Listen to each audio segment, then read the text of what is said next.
संपत्ति पंजीकरण होगा और सुरक्षित। 1 फरवरी 2026 से आधार प्रमाणीकरण अनिवार्य।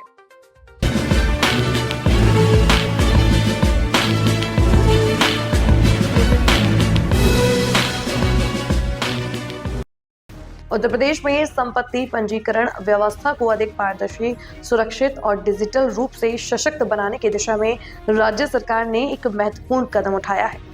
अब संपत्ति पंजीकरण प्रक्रिया में आधार प्रमाणीकरण को अनिवार्य किया जा रहा है।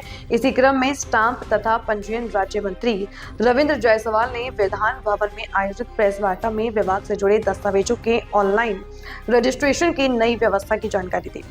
उन्होंने बताया कि मुख्यमंत्री की अध्यक्षता में 28 अगस्त 2025 को संपन्न समीक्षा बैठक में संपत्ति पंजीकरण में आधार प्रमाणीकरण लागू करने के स्पष्ट निर्देश दिए गए थे।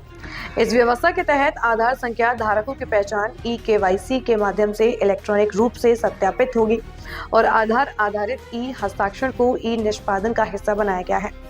यह नई व्यवस्था 1 फरवरी 2026 से लागू होगी, जिससे पंजीकरण प्रक्रिया में शामिल पक्षकारों और गवाहों की पहचान का प्रभावी सत्यापन सुनिश्चित किया जा सकेगा। सरकार का दावा है कि इससे पारदर्शिता बढ़ेगी, संपत्ति से जुड़े धोखाधड़ी और विवादों में कमी आएगी तथा डिजिटल गवर्नेंस को मजबूती मिलेगी। यही व्यक्ति है, हमने इसे पैसा लेन देन तय कर लिया है। मैं केवल अपनी बातों को यहाँ करा रहा हूँ रजिस्टर। लेकिन देखा जा रहा था कि भारी संख्या में शिकायतें मिलती थी। वह व्यक्ति मौके पर न रह करके कोई और व्यक्ति वह व्यक्ति बन करके रजिस्ट्री करता था। अब 1 तारीख से उत्तर प्रदेश में हर रजिस्ट्री में आधार के बेस पर चेक किया जाएगा। माना कोई व्यक्ति राम बन करके आया है और प्रॉपर्टी रजिस्ट्री कर रहा है, तो यही व्यक्ति राम है कि नहीं है, इस बात के लिए उसकी आधार कार्ड तो लगती थी, लेकिन जो प्रमाणित नहीं हो रहा था। अब क्या करेंगे कि उसके अंगूठा लगा करके हम क्रॉस चेक कराएंगे। उसके क्रॉस चेक में जो आधार पर उसके पूरी डाटा है इकट्ठा, उसका नाम, उसका लोकेशन, उसका निशान, सब कुछ उसमें आ जाएगा। तब रजिस्ट्री हम लोग करेंगे। उससे क्या होगा कि किसी के व्यक्ति के नाम पर कोई दूसरा व्यक्ति खड़ा होकर के जो रजिस्ट्री करता था, उससे यह रुक जाएगा। एक शिकायत मिली थी आज से लखनऊ के अंदर,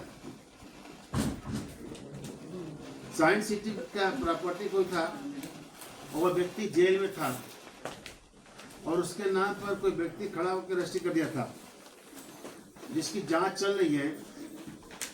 ऐसे ही शिकायतें अक्सर मिलती थी कि मैं तो रजिस्ट्री दफ्तर गया ही नहीं, तो मेरी रजिस्ट्री कौन कर दिया।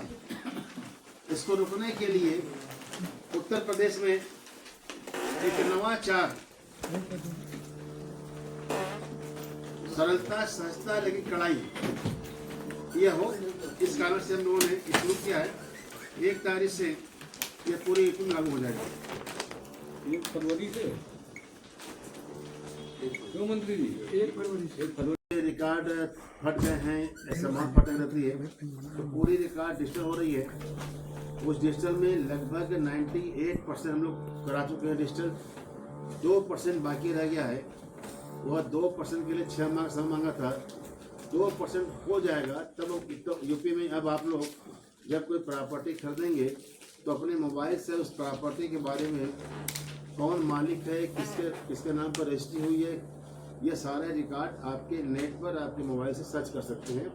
यह 6 माह का काम रुका है, वो पूरा कर देने के बाद से हम लोग पूरे यूपी में डिजिटल हो जाएगा डॉक्यूमेंट। अब आपको रजिस्ट्री कराने के पहले चेक करना है, तब भी 12 साल का मुआयना तो रजिस्ट्री दफ्तर में जाना पड़ेगा, बल्कि आप घर बैठे चेक कर सकते हैं। Point number 1। फिर ऑनलाइन आप पेमेंट जमा कर दी, टाइम ले लीजिए, ये भी हो गया डिजिटल। आप जो पेमेंट जमा करते हैं, फीस रसीद, वो भी कर दिया ऑनलाइन। ई स्टाम्प कर दिया है, यानी कि बिना जेब में एक पैसा रखे आप रजिस्ट्री दफ्तर में आप सब कुछ नेट के थ्रू करके जा सकते हैं। तो हम लोग का एक प्रयास है और आज बड़ी रिकॉर्ड